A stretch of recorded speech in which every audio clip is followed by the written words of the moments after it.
ఏలూరు జిల్లాలో రేషన్ దుకాణాలపై మంత్రి నాదెండ్ల మనోహర్ ఆకస్మిక తనిఖీలు నిర్వహిస్తున్నారు. తాజాగా ఆయన రేషన్ షాప్ నెంబర్ 74లో నిర్వహించిన ఆకస్మిక తనిఖీల్లో నిర్వాహకులకు పలు సూచనలు చేశారు.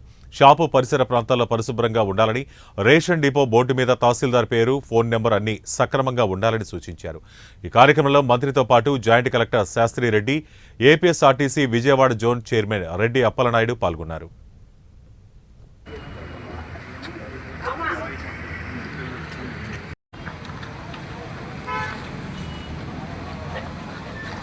పరిసరాలంతా క్లీన్గా పెట్టుకోండి. అట్లా కాదండి, మీరు ఒక అసోసియేషన్ ప్రెసిడెంట్ అంటున్నాను, మీరు ఎట్లా